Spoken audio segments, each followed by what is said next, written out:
গত 2 জানুয়ারি 2026 তারিখ ডাকাত মাসুম বাহিনী দুজন পর্যটক সহ গোলকাউন্ট রিসোর্টের মালিককে জিম্মি করে মুক্তিপণ দাবি করে। টানা 48 ঘন্টা অভিযানের পর জিম্মিকৃত পর্যটক ও রিসোর্ট মালিককে নিরাপদে উদ্ধার করা হয়। আটককৃত ব্যক্তিদের দেওয়া তথ্য এবং গোয়েন্দা নজরদারির মাধ্যমে ধানখালী সংলগ্ন এলাকা হতে বাহিনীর প্রধান মাসুম মৃধাকে আটক করে।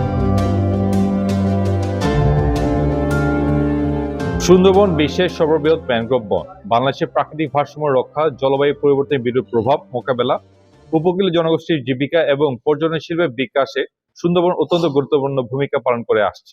এছাড়াও জলোচ্ছ্বাস এবং ঘূর্ণিঝড়ের মতো প্রাকৃতিক দুর্যোগে সুন্দরবন প্রাকৃতিক ঢাল হিসাবে বিবেচনা করা হয়।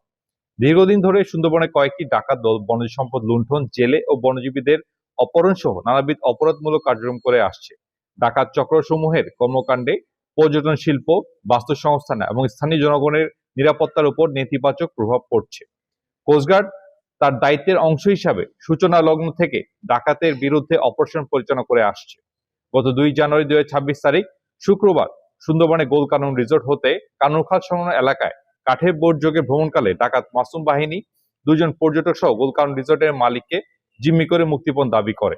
রিসোর্ট কর্তৃপক্ষ বিষয়টি কোস্টগার্ডকে অবহিত করলে কোস্টগার্ড যৌথ অভিযান পরিচালনা করে।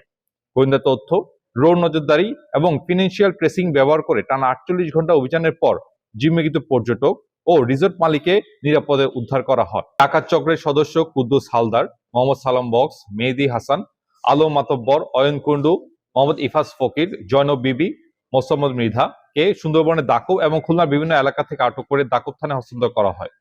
আটককৃত ব্যক্তিদের দেওয়া তথ্য এবং গোয়েন্দা নজরদারির মাধ্যমে গত 7 জানুয়ারি 2026 তারিখ বুধবার কোস্টগার্ড খুলনার তেরোখাদা থানাধীন ধানখালী সংলগ্ন এলাকা হতে বাহিনীর প্রধান মাসুম মৃধাকে আটক করে। পরবর্তীতে ডাকাত মাসুম মৃধা দেওয়া তথ্য অনুযায়ী সুন্দরবনে গাজী ফিশারি সংলগ্ন এলাকায় তল্লাশি চালিয়ে 3টি দেশীয় 1 শুটার পাইপ গান, 8 রাউন্ড তাজা কার্তুজ, 4 রাউন্ড ফাঁকা কার্তুজ, একটি চাইনিজ কুড়াল, 2টি দেশীয় কুড়াল, একটি দা, একটি স্টিল পাইপ ও মাদক সেবনের সরঞ্জাম উদ্ধার করা হয়। এছাড়াও জিম্মি পর্যটকের 5টি মোবাইল ফোন উদ্ধার করা হয়।